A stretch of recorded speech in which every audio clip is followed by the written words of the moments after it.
ay pwedeng-pwede ng pag-usap. Oo naman.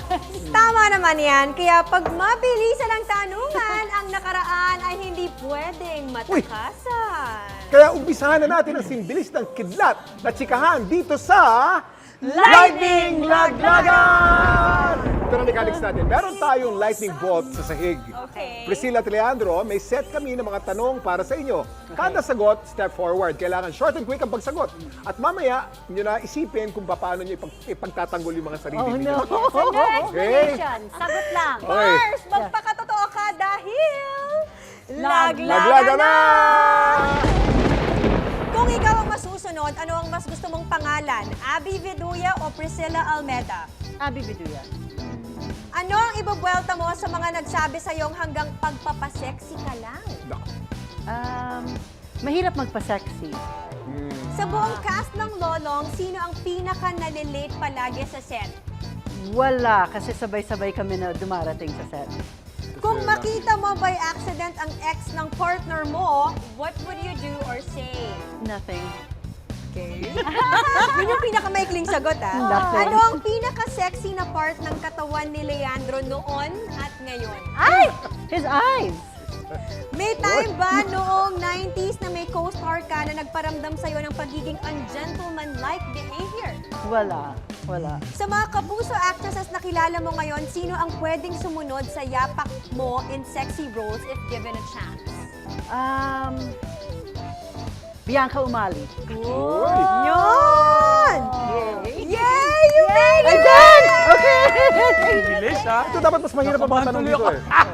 Okay, you ready, Pars? Yes, ready. Alright, Pars Leandro, magpakatotoo ka dahil Laglagan laglagan Laglagan na! na!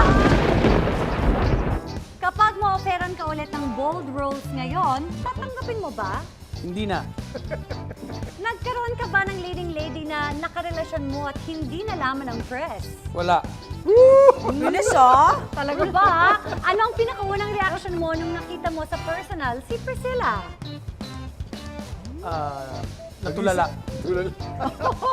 Biggest mistake na nagawa mo as a sexy actor? Wala. Ay, talaga? Wow. I love it, Mga Mars. confident dream and leading lady na di mo nakatrabaho nung 90s. Wala. Meron! Wala kang Wala leading may lady na hindi naisip mo ka eh. nakatrabaho? Na gusto mo Na gusto mo sana? sana makatrabaho. Wala. Oh, na, okay. So lahat nakatrabaho mo na. Malakas bang mang trip on the set si Ruru Madrid? Hindi.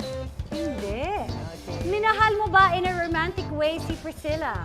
Especially nung siya pa si Abby Biduya. Yes! Ang ganda ng sagot. May conviction, Brad. Diba? Marami naman meaning eh. Yung yes. Tapos! Ang cute naman! Okay. Okay, ito na yung mga babalikan natin. Okay, go Mars. Anong gusto mong mga balikan, Mars? Doon sa mga nagsasabi na hanggang sexy. Oo. Kasi sabi ni Sabi niya mahirap daw magpa-sexy. Mahirap magpa-sexy. Hanggang sexy na. Ang hirap i-maintain yung body, no? That's one of the hardest things. Okay, kay Pars naman. Ayaw mo mag-bold ulit. Pwede, di ba? Una siguro, hindi na gano'n ang ganda ng katawan ko noon. Na dati, So baka talagang mga makukuha sa'yo. 28 ang waistline ko. O ngayon, 34 na. So medyo malaki na. Tsaka may edad na. Thank you, Pars and Mars. Thank you. Mars,